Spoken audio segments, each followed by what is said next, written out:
এই ধোয়া ওঠা গরম কেকটা আমি কিভাবে ডেকোরেশন করলাম সেটাই আজকে আমি আপনাদের সাথে শেয়ার করব। হ্যালো এভরিওয়ান, আসসালামু আলাইকুম। আমি সীমা হোসেন প্রতিদিনের মতো আজকেও চলে এসেছি একটি কেক রিলেটেড ভিডিও নিয়ে। আজকে আমি আপনাদের সাথে গরম গরম একটা কেকের ডেকোরেশন টিউটোরিয়াল শেয়ার করব। আসলে কেকটা গরম গরম কাটার এবং ডেকোরেশন করার পিছনে একটা কারণ রয়েছে, কারণ আমার হাতে খুব বেশি সময় ছিল না কেকটা ডেকোরেশন করার মতো। আমার যেহেতু মেয়েকে নিয়ে শিল্পকলায় যেতে হবে, তাই আমি খুব দ্রুতই কেকটাকে ডেকোরেশন করে তারপর আমি শিল্পকলায় গিয়েছিলাম। এখানে আমি 2 পাউন্ডের একটা ভ্যানিলা স্পঞ্জ কেক নিয়ে নিয়েছি।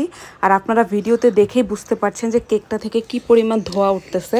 তার মানে কেকটা আমি চুলা থেকে নামিয়ে সাথে সাথেই কাটা শুরু করে দিয়েছি। আপনারা যারা নতুন আছেন তারা কখনোই এই কাজটা করবেন না, অবশ্যই কেকটা ঠান্ডা করে তারপর কাটবেন। যেহেতু আমাদের অভ্যাস আছে আমরা এটা করতে পারি, কিন্তু আপনারা চেষ্টা করবেন যে কেকটাকে ঠান্ডা করে তারপর স্লাইস করার জন্য, তাহলে আপনাদের কেকের স্লাইসগুলো সুন্দর হবে। এরপরে আমি 8 ইঞ্চি একটা কেকের জন্য 10 ইঞ্চি একটা কেকের বোর্ড নিয়ে নিয়েছি এবং এতে আমি মিল্ক সিরাপ অ্যাড করে দিই। মিল্ক সিরাপ অ্যাড করার পরে আমি এটার মধ্যে সামান্য পরিমাণ ক্রিম দিব, যেহেতু খুব বেশি ক্রিম কাস্টমার দিতে নিষেধ করেছিল লেয়ারের মধ্যে, তো আমি খুব কম পরিমাণে ক্রিম দিব প্রত্যেকটা লেয়ারে। একইভাবে আমি প্রত্যেকটা লেয়ার কমপ্লিট করে নিব। এর মধ্যে আমি আপনাদেরকে বলে রাখি, আপনারা যারা ব্রাহ্মণবাড়িয়া সদরের মধ্যে আছেন, আপনারা যদি চান আমাদের হোমমেড কেকগুলো টেস্ট করতে, তাহলে অবশ্যই আমাদেরকে ইনবক্স করবেন আমার প্রোফাইল সীমা হোসেন এবং আমার ফেসবুক পেজ সীমাস কেক গ্যালারিতে। এছাড়া আপনারা যদি হোম ডেলিভারিতে কেক নিতে চান, সেক্ষেত্রে অবশ্যই আমাকে আগে জানিয়ে দিতে হবে, এবং এটা শুধুমাত্র ব্রাহ্মণবাড়িয়া সদরের মধ্যে হোম ডেলিভারি দেওয়া সম্ভব। এছাড়া আমাদের পিক আপ পয়েন্ট আছে, আপনারা চাইলে আমাদের পিক আপ পয়েন্ট থেকেও রিসিভ করতে পারবেন।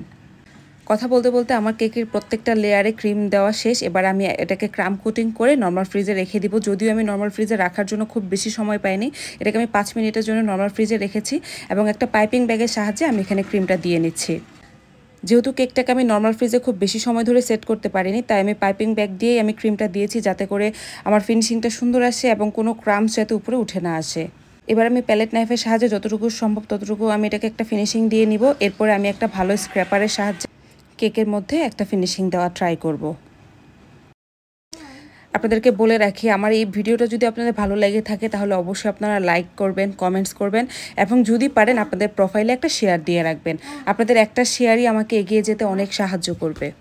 কথা বলতে বলতে আমি স্ক্র্যাপার দিয়ে সুন্দর করে স্ক্র্যাপিং করে নিচ্ছিলাম। আমি মাঝখানেও একটা ঢেউয়ের মতো একটা ডিজাইন করব, যেটা আমি প্যালেট নাইফ দিয়ে করেছি। আমি প্রথমে একটু ফিনিশিং দিয়ে নিচ্ছিলাম যাতে করে কেকটা একটু স্মুথ হয়, তারপরে আমি প্যালেট নাইফ দিয়ে ঘুরিয়ে একটা ডিজাইন করে দিব। ভিডিওটা ভালো করে লক্ষ্য করলে আপনারা নিজেরাও পারবেন ডিজাইনটা করতে।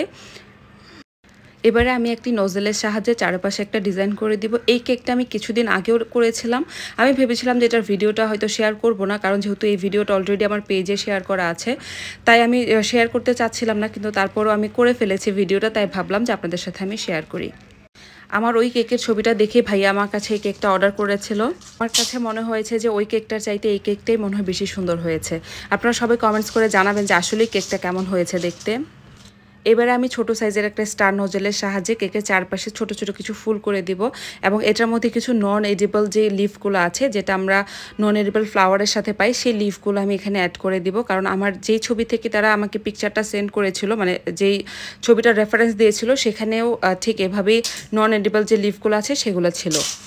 এবার আমি কেকের মধ্যে যেটা লিখতে বলেছিল সেটা লিখে দিব। কেকের মধ্যে লেখার কথা ছিল হ্যাপি বার্থডে রিয়া, তো আমি সেভাবেই চেষ্টা করেছি। আমার হাতের লেখা যদিও খুব বেশি ভালো না, তারপরেও আমি চেষ্টা করেছি যে কেকের মধ্যে খুব সুন্দর করে একটু লেখার জন্য, কারণ কেক যত সুন্দর করেই করি না কেন, হাতের লেখাটা যদি খারাপ হয় তাহলে পুরো কেকটাই দেখতে খারাপ লাগে।